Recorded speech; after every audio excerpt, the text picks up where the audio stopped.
या मालिकेच्या आजच्या भागात आपण पाहणार आहोत भुवनेश्वरी अधिपतीसोबत पोलीस स्टेशनमध्ये जाते आणि तिथे इन्स्पेक्टर समोर साळसूतपणाचा आव आणत म्हणत असते की आमच्या सुनबाई मास्तरीनबाई आहेत, त्यामुळे त्यांचे विचार वेगळे आणि आमचे विचार वेगळे आहेत. पण याचा अर्थ असा होत नाही ना की आम्ही त्यांचा छळ केलाय. आम्ही कधीही त्यांना त्रास दिलेला नाहीये. हवं तर तुम्ही एकदा आमच्या घरी येऊन चौकशी करा. आमच्या घरातील एकही व्यक्ती तुम्हाला असं सांगणार नाही की आम्ही कधी आमच्या सुनबाईंना त्रास दिलाय म्हणून. आम्ही नेहमी त्यांना आमच्या घरची लक्ष्मी मानलं आहे. त्यांना जे हवं ते आम्ही त्यांना करू दिलं.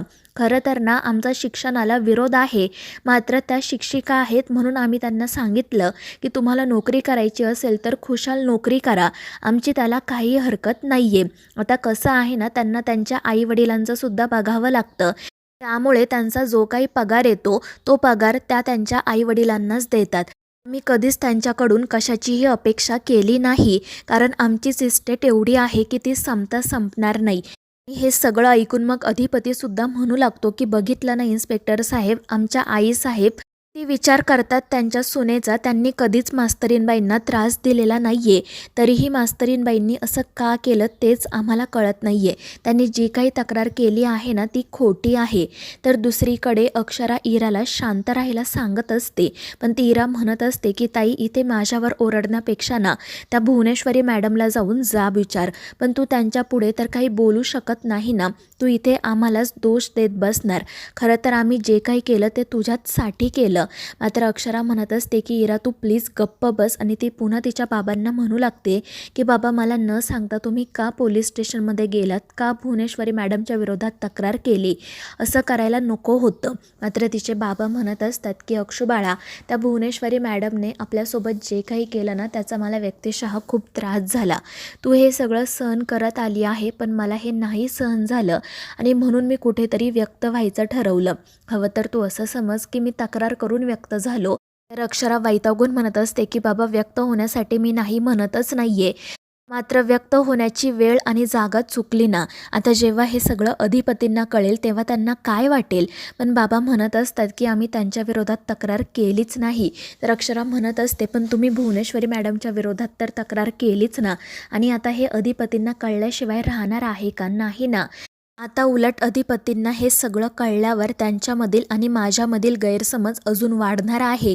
खरं तर मला त्यांच्यासोबत जाऊन बोलायचं होतं, सगळे गैरसमज दूर करायचे होते, पण आता असं काही होणार नाही. आता आपण भुवनेश्वरी मॅडमच्या विरोधात तक्रार केली आहे म्हटल्यावर भुवनेश्वरी मॅडम कांगावा करत सगळ्यांना हेच सांगतील की त्यांची काही चूक नाही आहे, वाईट आपणच आहोत. आणि ते ऐकून ती इरा तर मनोमन खूपच खुश होत असते. मात्र नाटक करत अक्षराला म्हणत असते की वा ताई, म्हणजे तुला अजूनही त्याच लोकांचा पुळका आहे का? अगं, त्या अधिपतींनी तुला घरातून हाकलून दिलं, त्या भुवनेश्वरी मॅडमने तुला मारहाण केली, आणि इतकं सगळं होऊनसुद्धा तुला असं म्हणायचं आहे का की आम्ही शांत बसावं, आम्ही काहीच ॲक्शन घेऊ नये? तुला होणारा त्रास आम्हाला बघवत नव्हता म्हणून आम्ही हे सगळं केलं. पण अक्षरा म्हणत असते की इरा, तुला कोणी हे सगळं करायला सांगितलं होतं? मी माझ्या परीने हे सगळं निस्तरण्याचा प्रयत्न करत होते ना. मग तुम्ही का गेलात पोलीस स्टेशनमध्ये, का केलीत तक्रार? आता या सगळ्याचे ना खरंच खूप गंभीर परिणाम होणार आहेत. मात्र ती इरा अक्षराचं काही ऐकून घ्यायला तयारच नसते. उलट ती अक्षराला अजूनच त्रास देत असते. अधिपतीविषयी तिच्यासमोर वाटेल ते बोलत असते आणि त्या सगळ्यामुळे अक्षरा तर खूपच चिडते. ती इराला अनेकदा गप्प बसण्याची विनंती करते, पण इरा काही गप्प बसत नाही. उलट ती अक्षराला म्हणत असते की तो अधिपती ना त्या भुवनेश्वरी मॅडमच्या हातातील कळसूत्री बाहुली आहे. अगं, त्याने तुला घरातून हाकलून दिलं तरी तुला त्याचाच पुळका आहे का? अगं, जितका तू त्याचा विचार करतेस ना तेवढा जर आपल्या आईबाबांचा केला ना तर तुझ्या लक्षात येईल आपल्या आईबाबांना किती त्रास होतोय ते, आणि जाब विचारायची तुझी हिंमतसुद्धा होणार नाही. आणि इराचं असं बोलणं ऐकून अक्षरा तर खूपच चिडते. ती मोठ्याने ओरडून म्हणते की इरा प्लीज गप्प बस, आता अधिपतींच्या विरोधात मी एकही शब्द ऐकून घेणार नाही. पण तरीसुद्धा इरा म्हणत असते की ताई, तुला ऐकून घ्यावंच लागेल, कारण मी जे सांगते ना ते खरं आहे, त्यामुळे मी गप्प बसणार नाही. आणि त्या दोघींमधील हे भांडण बघून आई बाबा तर डोक्यालाच हात लावतात. आईसुद्धा इराला शांत राहायला सांगत असते, पण इरा तरीही अधिपतीविषयी अक्षरासमोर वाटेल ते बोलत असते.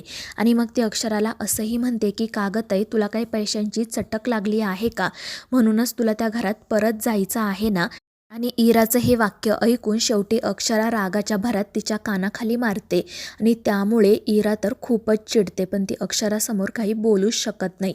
दुसरीकडे भुवनेश्वरी आणि अधिपती पोलीस स्टेशनमध्येच असतात. अधिपती इन्स्पेक्टरला म्हणत असतो की बघू तरी मला मास्तरीणबाईंनी काय तक्रार केली आहे ते दाखवा, मला त्यांनी तक्रारीमध्ये काय काय लिहिलंय ते मलासुद्धा बघायचे, त्या कोणत्या थराला जाऊ शकतात. आणि ते ऐकून तो इन्स्पेक्टर म्हणतो की माफ करा, पण आम्ही तुम्हाला तक्रार दाखवू शकत नाही, कारण ते आमच्या नियमात बसत नाही. पण अधिपती म्हणत असतो की कशाचा नियम, आम्हाला फक्त बघायचा आहे. पण तरी इन्स्पेक्टर नकार देतात आणि मग भुवनेश्वरीसुद्धा म्हणते की जाऊ द्या अधिपती, तुम्ही तक्रार बघून काय होणार आहे. तर दुसरीकडे अक्षरा इराला म्हणत असते की इरा, ज्यातलं आपल्याला कळत नाही ना त्याबद्दल बोलू नये.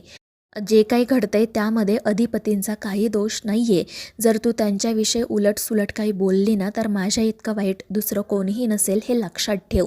मात्र इरा तरीही गप्प बसत नाही. ती म्हणत असते की ताई, तू मला मारून गप्प करशील, मात्र एक गोष्ट लक्षात ठेव, ते अधिपती ना कधीच तुझा स्वीकार करणार नाहीत, कारण ते फक्त भुवनेश्वरी मॅडमचंच ऐकतात.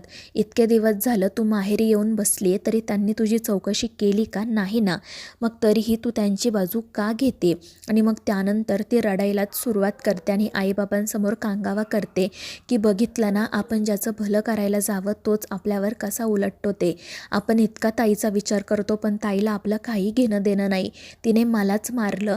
तर आई तिला म्हणत असते की इरा प्लीज शांत बस. बाबासुद्धा तिला समजावतात, मात्र इराचं रडगाणं सुरूच असतं.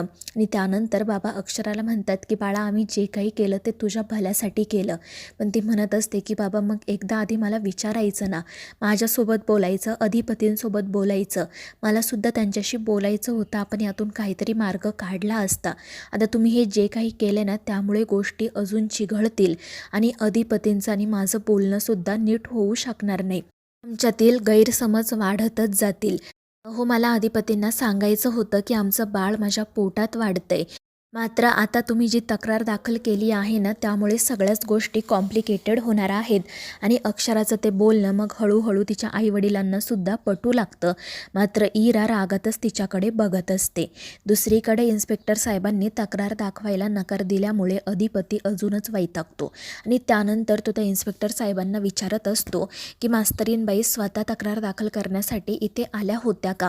आणि त्यावर तो इन्स्पेक्टर काही सांगणार इतक्यात भुवनेश्वरी म्हणते की जाऊ द्या ना अधिपती, आता कशाला काही विचारताय, शेवटी त्यांना जे करायचं होतं ते त्यांनी केलंच ना, आता आपण बोलून काही उपयोग नाही आहे. आणि मग ती इन्स्पेक्टरला म्हणते की तुम्ही तुमची नीट चौकशी करा, शहानिशा करा, आणि जर तुमच्या चौकशीत असं आढळलं ना की आम्ही खरंच त्यांचा छळ केला आहे तर मग आम्ही स्वतः तुमच्या समोर येऊ, मग तुम्ही आम्हाला जेलमध्ये टाका. पण जर असं काही नसेल ना तर मग आम्ही त्यांच्या विरोधात उलट कंप्लेंट करणार, हे लक्षात ठेवा.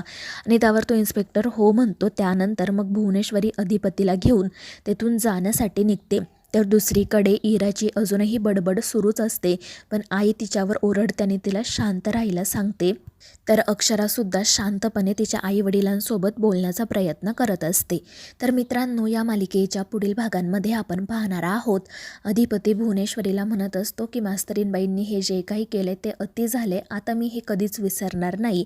आणि मग ते तेथून जाण्यासाठी निघतात. तर त्याचवेळी अक्षरा तिच्या आईसोबत पोलीस स्टेशनमध्ये येत असते तक्रार मागे घेण्यासाठी. तर मित्रांनो, या मालिकेच्या पुढील भागांच्या अपडेटसाठी आपल्या चॅनेलला सबस्क्राईब करा.